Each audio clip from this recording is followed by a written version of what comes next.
Nah oleh karena itu menurut saya yang saya lihat walaupun di level organisasi ada kemandulan, tapi di level nurani, di level kemanusiaan itu tidak pernah berhenti protes terhadap apa yang terjadi di Gaza. Artinya selama Amerika Serikat masih memiliki hak veto, ini tidak akan selama efektif memiliki begitu, hak Mas? veto dan Israel terus melakukan bumi hangus seperti ini, maka kemanusiaan itu tetap memberikan sikap. Misalkan yang terbaru demo-demo yang dilakukan di banyak negara di Eropa. Itu kan menunjukkan bahwa mereka memprotes apa yang sekarang terjadi di Gaza. Karena sekali lagi walaupun sudah terjadi gencatan senjata, tapi faktanya ini kemudian justru dilanggar oleh Israel berkali-kali. Kalau katakanlah dulu para pendukung Israel mengatakan mereka dimaklumi menembak karena ada sandera, sekarang apa lagi alasannya? Sandera semuanya dikembalikan, Betul. yang hidup dikembalikan. Sudah tidak alasan untuk menyerang lagi sebetulnya. Tidak ada, kecuali menunjukkan bahwa memang Netanyahu dengan pemerintahnya ini sekarang memaksakan sebuah konsep kemenangan besar. Yaitu kemenangan yang tidak ada lagi Palestina di sampingnya, tidak ada lagi warga Palestina di Gaza, mereka ingin mereka keluar dan dipaksa kalau bisa. Dan persis saya melihat dalam konteks itu, ini yang jarang dibicarakan oleh para pihak gitu ya. BOP itu menjadi sangat strategis. Karena paling tidak secara ide BOP itu sudah membuat Israel mau tidak menerima kemenangan besar. Dia mau tidak mau menerima perdamaian. Karena itu kalau dikaitkan tadi, kenapa banyak kekerasan?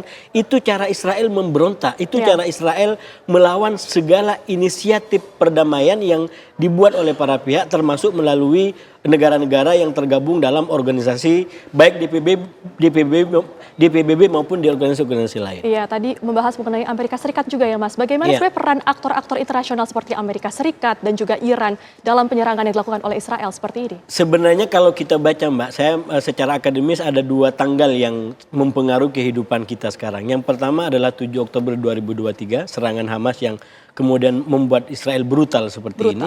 Dan menjustifikasi serangan Israel yang kedua adalah, sampai sekarang. Iya, yang kedua adalah 5 November 2024 di mana Trump memenangkan Pilpres Amerika. Kalau kita lihat tatanan global sekarang berubah dalam banyak hal, itu akibat daripada kebijakan yang dilakukan oleh dua orang ini, yaitu Netanyahu ketika merespons serangannya Hamas dan Trump yang lagi-lagi membuat pakem-pakem diplomasi, pakem-pakem nilai dalam konteks global kemanusiaan. Itu yang lawan jadi kawan, yang kawan mungkin jadi lawan. Misalkan yang terbaru, itu di Florida sudah mulai banyak dibicarakan, ada calon gubernur yang justru dari Republik, yang justru menyampaikan statement dari Partai Republik. Dia memberikan statement akan memutus hubungan dengan Israel kalau nanti dia menang. Artinya apa? Ini di Amerika sendiri betul-betul sudah terjadi perubahan. Iya, perubahan. Kenapa terjadi perubahan? Karena pelanggaran yang dilakukan oleh Netanyahu. Karena sikap yang dilakukan oleh Presiden Trump. Itu sekali lagi keluar dari pakem-pakem nilai yang selama ini. Artinya polarisasi ini tidak hanya terjadi antara Demokrat dan juga Republik, tapi juga di antara Republik ini sudah terpecah juga. Banyak pecahannya, banyak perubahannya. Dan inilah tatanan global kita yang baru hari ini. Nah oleh karena itu menurut saya memang kita harus terus mengamati dan mendorong sekali lagi. Mungkin negara-negara sudah menjadi terbatas opsinya karena ada kepentingan masing-masing. Tapi nurani kita sebagai warga dunia, kemanusiaan yang kita bela mestinya harus kita kumandangkan. Sekali lagi kalau kita mendukung kemerdekaan HAM, kemerdekaan Gaza, bukan dalam pengertian yang sektarian kelompok-kelompok, tidak. Karena memang nilai kemerdekaan adalah nilai manusia sekarang. Kita tidak ingin perbudakan berkelanjutan.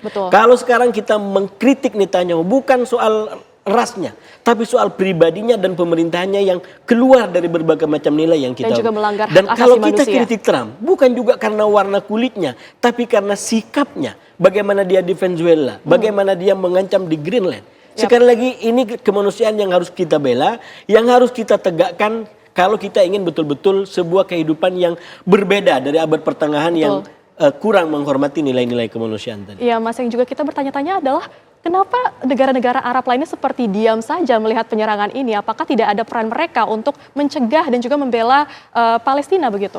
Sebenarnya mereka juga sangat ingin untuk melakukan pembelaan, tapi lagi-lagi opsinya nggak banyak karena mereka juga terikat dengan Amerika, mereka juga terikat dengan Israel gitu. Karena itu kebanyakan dari mereka itu menggunakan ya istilahnya menghindari mudarat lebih besar atau dampak destruktif yang lebih besar, terutama terhadap warganya. Ini kan kalau nggak hati-hati, maka bukan tidak mungkin akan ada negara-negara Arab lain yang digazakan dalam tanda kutip, dan mereka tidak mau itu. Nah itulah kemudian yang berbulan-bulan itu, misalkan perbatasan Rafah itu nggak mau dibuka.